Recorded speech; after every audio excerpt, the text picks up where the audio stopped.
Good evening and welcome to Mets 360 here on Riverside. I'm your host, Brian Jura, and I'm very pleased to welcome back to the podcast our minor league maven over at Mets 360, and that's David Groveman. David, thanks for staying up late with me tonight. You're very welcome, Brian. Always happy to do it. All right, well, we're going to be talking almost exclusively minor leaguers tonight, so let's get right into it. And two of my favorite prospects are Carson Benge and Jett Williams. Can you talk about both of them, how you feel about their season so far, and if you feel like either one could play 150 games a season in center field?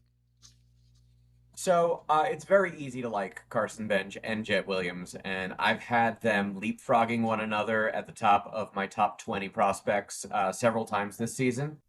To me, right now, the prospect that I like better is Carson Benge. His bat seems steadier and more consistent. He shows great power. He has a great plate discipline, and he's in a place where power goes to take a nap.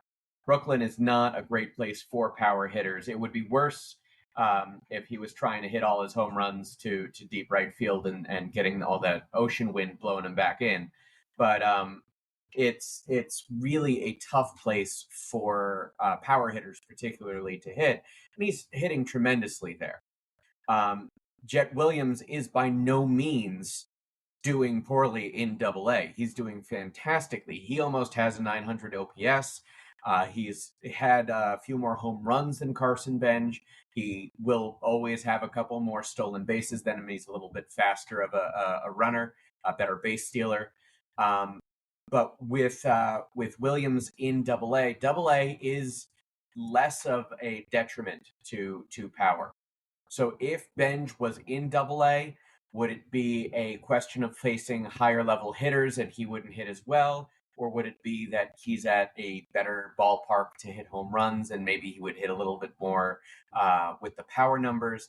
To me, at the moment, Benge is on top of that duo.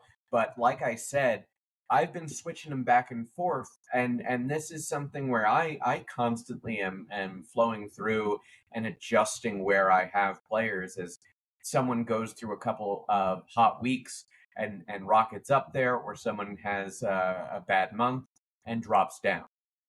In terms of 150 games in center field, of the two of them, Jett Williams is a better equipped physically player to be a center fielder full time. He's got more speed, he's got more agility, and just sort of looks like he could be a center fielder. But the Mets are not playing him very often in center field. They're still playing him at shortstop quite a lot. And what that is making me suspect is that the Mets are dangling him as a trade chip.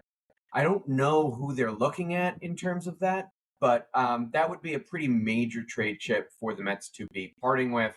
So they are going to have to be looking at someone pretty good. Benge is capable of playing 150 games in center field, but to me, Benge simply looks like a corner outfielder. Now, we've seen the Mets be a little bit more aggressive with their promotions, their minor league promotions under David Stearns. So, how surprised are you that Bench hasn't gotten promoted yet? I don't know. I've been screaming for Benge to be promoted for 2 months now, so I'm pretty surprised. There's really nothing for a player of his age and experience to prove anymore at the Brooklyn level. There's no one really stopping him from advancing to Double A.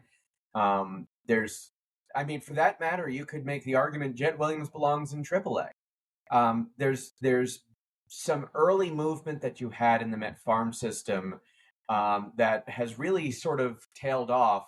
And I think at some point in probably early July, maybe mid July, you're going to start seeing a second round of promotions. I think the Mets want to do things in batches. All right, well, let's talk about two starting pitchers and do a little of the same compare and contrast. And those are Nolan McLean and Jonathan. Are they starters in the majors? What's their ETA for an MLB debut? As well as when do you think that they'll spend the entire season in the majors? I think that both are starters, and with Nolan McLean, I have to come clean with my mea culpa that when he was drafted, I didn't think Nolan McLean was a starter. He screamed to me relief pitcher, and actually, for that matter, Brendan Sproat also looked like a relief pitcher to me. Both cases a good relief pitcher, but I didn't see them as starters. Nolan McLean has turned me around. I think he is a starter, but I do not think that there's really a good chance of either McLean or Tong having a start for the Mets in 2025. It's you got such depth on the Mets rotation right now, and so many of those pitchers are pitching well. Now we say all of this before a pitcher I'm not excited about reaches the majors, because we just got some word today that Kodai Senga is going to go on the injured list, and we are nearing the return of Frankie Montas, and I am not a Frankie Montas fan. So there is a chance that Montas, despite his salary, implodes, and that the Mets are looking to do something. But I think it's a long shot for McLean to wind up in the rotation in 2025, even for a spot start. I think you may see him late in the year as a relief pitcher. The Mets just seeing if there's any magic to bring up with that arm. He does have some power in his arm, so that might work out pretty well. If we're talking about ETA for Nolan McLean, he is going to be in competition for that 2026 rotation. It will once again be a very crowded rotation with a lot of names returning from year to year. And I mean, a lot of Met fans are going to want Senga back. So it's going to be a difficult road for him to earn his way in. And in the back of your mind, when you're thinking about McLean, remember that at some point Christian Scott will be back. He will return from his injury. He will need time rehabbing, but that's another name out there who showed some real positive signs and had some success at the major league level before his injury, that he could really factor into 2026, where you have a lot of talented pitchers vying for a rotation. Tong is a completely other conversation. I wrote this week about, is anyone in the Mets farm system in terms of the pitching a ace by my reckoning, and Jonah Tong is that player. He has such high end peripherals. He's a very special pitcher at the AA level. If he can continue this success in AAA, then the Mets are going to have their hands forced, because it's not a pitcher having ho hum success where he's striking out six players in 5 innings and maintaining an ERA below 4. That's a good thing, but it's not a wow, we gotta see this kid thing. If he can do in AAA what he has done in AA, and before that in Advanced A, and before that in Low A, he is a very special pitcher. And I think that where McLean has a good shot to be on the 2026 roster at various points, and even a perhaps long shot at breaking camp with the Mets, I think Tong has a chance to force the Mets to put him into their rotation, because he has a lot of wow factor. Now, earlier you mentioned that the Mets may be showcasing Jett Williams for a trade, and it's my opinion that the Mets need to do a consolidation trade. They need to address their glut among middle infielders and third basemen, as well as the starting pitching glut. You mentioned Christian Scott coming back, McLean and Tong being potential guys for the 2026 rotation. And then I think all of the guys, except maybe one from the current staff, should be there next year as well.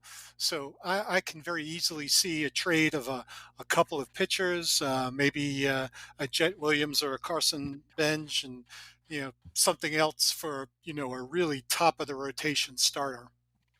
I mean, I would make that sort of thing happen if I could make it happen. I think that the Mets right now, they look to me like they are setting their farm system up for a trade. To me, again, the fact that you have Jett Williams still playing shortstop the majority of the time, where we know that he's not playing shortstop at the major league level for the Mets unless Francisco Lindor is injured, that says to me that that is a name that they are shopping because that is a high value position that he can play. And it may be that that is what they're dangling to other teams. Now, earlier you mentioned Brandon Sproat, and I'd like to talk a little bit more about him. Before the season started, everyone expected him to be in the major leagues this year, and now that seems unlikely. So tell me, what happened? So, Sproat and to a lesser extent Blade Tidwell both began the year as my top rated Met pitchers, and part of that was that they both looked pretty good in Port St. Lucie for spring training. And part of it is that I am an optimist when it comes to minor league players. I want to see them succeed. I want to believe that they can succeed. And I wanted to believe that what happened to both of them last year in AAA wasn't real, that it was an aberration that they could get past. And while we are seeing signs that they have a couple of good outings here and there, AAA has been devastating to Met top pitching, where they reach that level and they can't seem to throw strikes anymore. And I'm not exactly sure what that full difference is. There's been some talk that the type of baseball used between AA and AAA changes. It might be that the Met coaching system, as brilliant as it's been in the majors, is tinkering at the AAA level, and that tinkering is causing some hardship in player development. But we have seen, like, you have Mike Vasil, who's gone to another team, and he's been a great pitcher for them. It's possible that Syracuse is just a tough place to throw the baseball, and less so with Blade Tidwell than Sproat. I originally, when the Mets redrafted Sproat before he really broke out last year in Advanced A and in Double A, I didn't think Sproat was going to be a starting pitcher. I thought he was a power relief pitcher. And ultimately, if he does shift that way, that is something the Mets need in the future. And that's not a bad thing. You have a lot of pitchers who do not make it as starters and switch into relief roles. You need relief pitchers just as much as you need starters. Indeed. Now, let's switch gears and talk about two hitting prospects. When the Mets traded Justin Verlander a couple of years ago, they got guys who immediately jumped into the top 10 of their prospect lists in Ryan Clifford and Drew Gilbert. Gilbert's been, a fairly major disappointment, and Clifford, you wouldn't say that about him, but he isn't exactly wowing you either. So, do you think there's any hope for the two of those players to make an impact at the major league level? So, in terms of impact, there's different levels of impact. I think if you're talking about a player who's going to take over an everyday position, that's really where you mean impact. And of the two, right now, Ryan Clifford seems like he has more of a chance to be that. But I don't think he has a great chance of being that based upon the production he's seeing in Double A right now. I think that he is a streaky player, and his cold patches have been a little too long compared to his hot patches. When he's hot, he is a great hitter, and he goes through these stretches where he's absolutely crushing the baseball every single night and hitting a lot of powerful shots. But he also goes through stretches where he will strike out 3 times a game and not get any hits, which, that's a power hitter. It's just he seems like a power hitter, not like a great power hitter. Drew Gilbert will make an impact at the major league level. But what I'm talking about there is that he's a left hand hitting fourth outfielder who can probably play all the outfield positions and won't really kill you in any capacity. I think that if the Mets had not had Gilbert on the shelf all of last year with injury, and it wasn't quite all of last year, for most of last year, They could have potentially had Drew Gilbert and Tyrone Taylor as a tandem in center field and had a bit of that righty lefty matchup that would be great. Although at this point, with his defensive plays, I don't know that I want Tyrone Taylor out of the lineup either. So there's that too. I think that you will see both of those players reach the major league level. And to me, with the amount of players that fail in the minors and never see any major league time, that's still making an impact. That's still successful. Um, and, it's not the worst trade. With Clifford, my fear is that uh, the avenue to playing time has almost been completely shut off for him with the Mets. Alonso's doing great.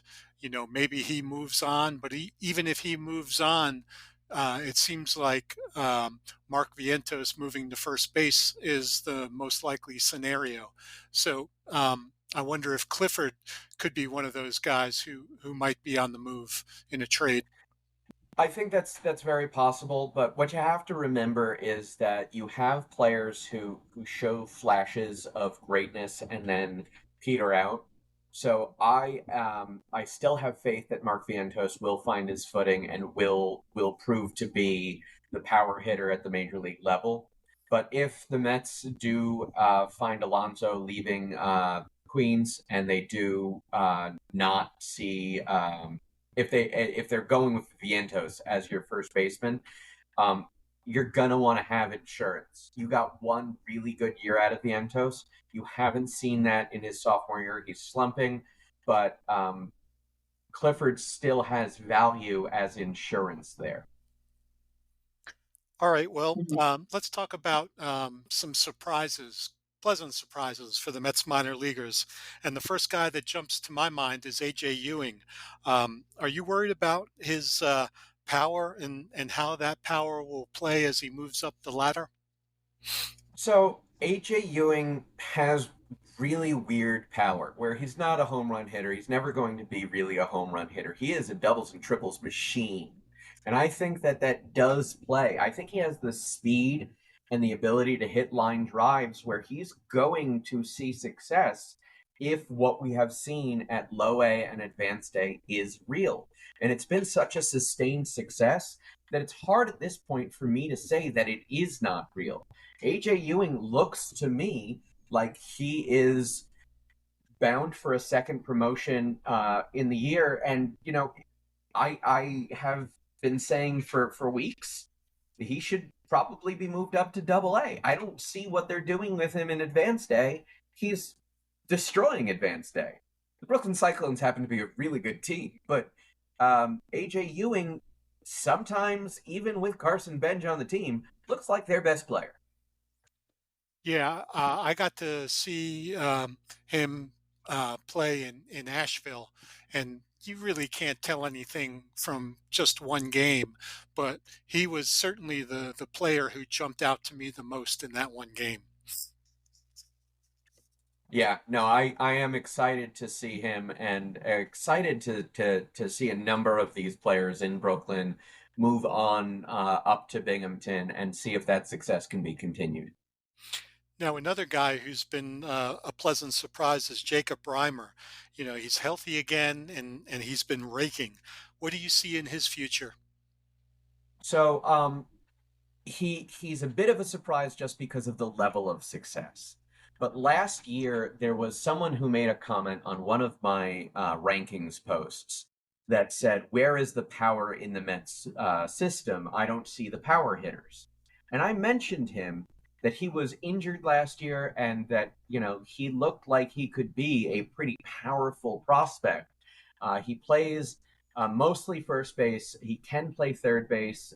They move him around a little bit, but Reimer has really been the offensive powerhouse of Brooklyn from the start of the year. Um, at the start of the year, you had Suero and Eli Serrano III absolutely destroying the baseball, and sort of quietly in the shadows, Reimer was hitting the ball. Um, where those two have tapered off, he has stayed right on the entire time. And in a place where power is not a thing, he has shown tremendous power. Um, I think that truly the threat to Clifford is Reimer, because right now Reimer is a he appears to be a better version of Clifford with more defensive capability, and that is not good for Clifford if he wants to stay a Met. Well, let's keep talking about prospects from Brooklyn, specifically their two catchers, Christopher Suero and Ronald Hernandez. Those two guys have been splitting time at catcher, and each of them have played other positions in the field when they're not behind the plate. How do you like how the Mets have handled having two very nice young catching prospects at the same level? And do you see either of those guys as capable of being a full-time catcher in the majors? So I really like both Christopher Suero and Ronald Hernandez. I think both of them are on a major league trajectory. I think that Ronald Hernandez, even when the Mets first acquired him, he said to me, "I am a destined to be the number two catcher in a tandem." He is a very good catcher. I think he's of the two the better defensive catcher. And he is consistent. He's not consistently great, but he does seem to be consistently around a 700 OPS. And at the catching position, where hitting is a premium to get from the position, I think that plays at the major league level. If he can continue that, he has some power, and that defense is going to show. Christopher Suero, um, if April were only what he could do forever, he was so good at the beginning of the season. It was most wonderful aberration of stats. But he is a little bit more powerful than Ronald Hernandez. He has a little bit more tendency to strike out. And I think Suero is more of a utility player, where he is going to play in multiple positions. Catcher is a position of need. It's just not a position of need in the Mets. The Mets have more catching prospects than they know what to do with. Um, I don't know that either of these players can become a full-time catcher with the Mets. But right now, if I were to put money on which of these players would have more of a chance to be full-time, Suero would get that nod because he has shown the ability to be a true star with the bat. And teams will make decisions based upon offensive production over defensive metrics time and time again. Well, we've reached the crazy prediction segment. I'll give you what I feel is a crazy prediction and then have you comment on it, and then we'll flip roles. So, are you ready? Sure. My prediction is that Luis Angel Acuna gets sent down before the All-Star break, and once he's back in Syracuse, he'll produce a lower OPS in AAA than the 575 OPS he now has in the majors. So tell me, is that crazy? Oh, Brian, I can see it too. I think that Luis Angel Acuna is a solid bench guy. Um, but I don't think he's as good a bench guy as what we had last year with Jose Iglesias. And I don't think that he is really worth any of that top prospect mystique that he came to the Mets with. I think uh, sure, you're being a little harsh with him dipping below in AAA. But he didn't show much in AAA last year, so it's not beyond the pale for him to completely drop out of sight. All right, so you're telling me that that wasn't crazy. So show me what a crazy prediction is like. All right, here's my crazy prediction. You asked me before about two players for the Mets and who I saw playing 150 games in center field, and you said Carson Benge or Jett Williams, but I think you missed the player that will be that center fielder, and that is AJ Ewing. I think AJ Ewing has played more time in center field this year. I think AJ Ewing feels like a center fielder start to finish. He's got the speed, he's got the contact, and I just I think that Jett Williams is a trade chip. I think that Carson Benge is a corner outfielder. AJ Ewing is that center fielder you're looking for. All right. Now, I don't doubt that he's a solid prospect and certainly capable of playing center field in the majors. But do you think that he's a better offensive player than Benj? Because you have Nimmo in left and Soto in right, and both of those are under long-term contracts. So it's kind of hard to fit two players from the minor leagues into the outfield for the Mets. And at some point, the guy with the better bat is going to play if he's not awful in center field. And I just think that Benj has the better bat. I don't think Bench would be awful in center field. I just think that in terms of being a full-time center fielder, because the Mets had Brandon Nimmo in center field and they didn't want to see him playing there anymore. They didn't think he was up to snuff defensively. And I think if you bring Carson Bench up to the major league level, you're not going to get Tyrone Taylor in center field. You're going to get Brandon Nimmo, or maybe even worse than we were seeing with Brandon Nimmo in center field. I think that he doesn't have the same speed and defensive capabilities. You're correct. The Mets have this glut of players. I don't know how everything shakes out, but my gut tells me that of those three players, the center fielder of the Met future is AJ Ewing. All right, so I think that's more crazy than you thought that my prediction was. I don't know if I can go 100% crazy. I'll give you a solid 85. How's that? I think that's pretty good. I think that's what you're shooting for here. You don't want to go full crazy. Yeah, I don't know. I kind of liked my one of my predictions from earlier when uh, when I said that Frankie Montas wouldn't make a start for the Mets this year, and that was certainly crazy at the time that I said it, and looks not very likely at all with the injury to Senga. Correct. I could have said that Patrick Mazeika is going to come back and be the starting catcher. Oh, you are so good at getting a Mazika mention into almost every podcast that we do.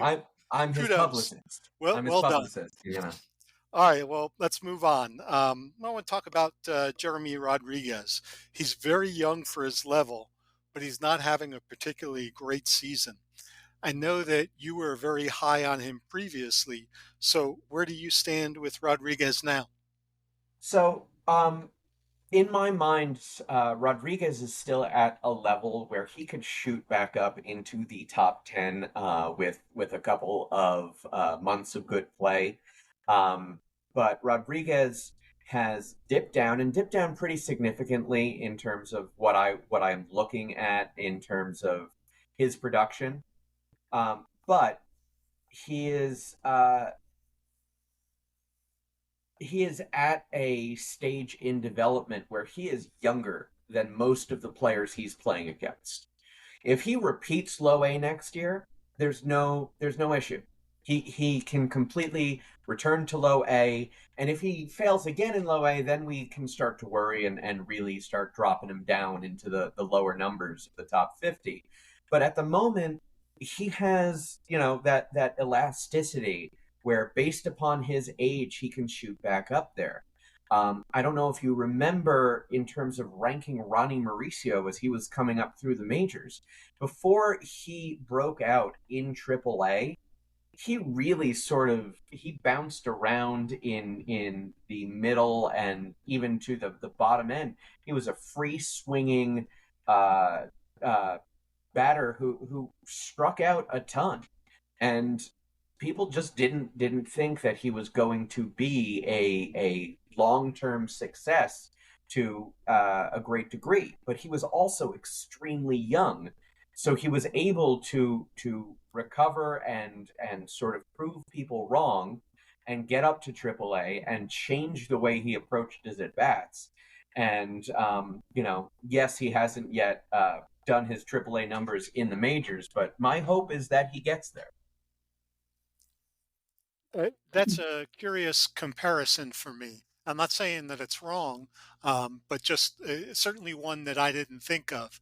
Do you think that Rodriguez has anything close to the power that Mauricio has? Oh no, I'm not making a comparison of player style. I don't think Jeremy Rodriguez is a Ronnie Mauricio style player. I think he's much more of your more prototypical shortstop. But what my point is he's playing at a level where his age is not hurting him. He is potentially above his head against the pitching. I don't think that he's served by being demoted to the FCL. I think that he's in the right level. I think he just needs to figure out that level, the low A level, and he has time to do that. He can stay there through the middle of next year, and if he starts to catch fire then and moves on to advanced A, he's still going to be younger than a lot of the advanced A players. Yes, indeed. All right, well, we got time for one last question.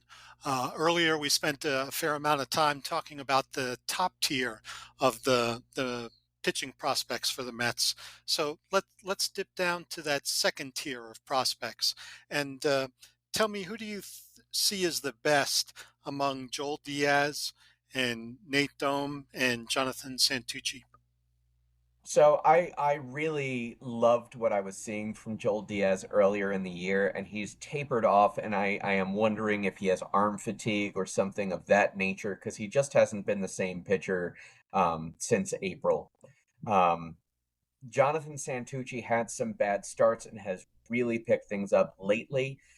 Jonathan Santucci was a draft pick that I really liked. He seemed like a solid choice. He does seem like he has a ceiling of a mid rotation lefty. And then Nate Dome has defied odds and expectations and sort of steadily risen where Joel Diaz has struggled in advanced day, Jonathan Santucci has struggled in advanced day, and he's now breaking out of it. Nate Dome moved up to advanced day and shrugged. He's doing absolutely fine there. I think that is a sort of a great thing to see. Um, of the three, I probably rank Santucci highest, but I think if you're talking about second tier Met pitchers, there's a guy that I focused on this week that I don't want people to sleep on, and that's a double A pitcher, Zach Thornton. He has been really good all year. And, as much as Jonathan Santucci had been my top lefty in the Met farm system, Zach Thornton is rocketed up into the same sort of echelon of the rankings, where he is in the mix with these names of Joel Diaz, Nate Dome, and Jonathan Santucci. Do you think that Thornton has the stuff to succeed in the majors? I think so many pitchers in baseball these days, like we're not seeing Thornton throw 97 miles an hour from the left side. He's not an exceptional pitcher in terms of that raw power, but we are seeing pitchers succeed at the major league level because they know how to pitch. We saw it with David Peterson with his complete game. David Peterson wasn't striking out 16 batters that game. He wasn't Nolan Ryan or Doc Gooden. He was David Peterson. He was going out there. He was throwing the right pitches in the right circumstances, getting the outs that he needed to get, and that seems to be what Zach Thornton does. He's getting through these games. He's not giving up the walks that can kill starting pitchers. He's just been this solid, steady, consistent force, putting up really pretty good numbers. Well, David, thanks so much for dropping by and sharing with us your knowledge of the Mets minor league system. And it's so much fun with what the Mets are doing at the major league level this year. But it's also fun to have a fairly strong group of prospects bubbling up from underneath. And it's okay if some of those prospects end up being trade chits. But it's also good if they come up and can play for your favorite team. So it's wonderful to follow them, and Brooklyn and Binghamton have both been just excellent teams so far this year, and Yes. it's really fun to check the box scores. Let's just hope that none of the prospects traded turn into the next Pete Crow Armstrong. Oh, twist that knife. All right. Well, any last thoughts? No, I'm just so happy to have my team 21 games over 500 at this point in the season. It's unreal. Indeed, it is. Well, thanks so much, and thanks to everyone for listening, and we'll see you again next week.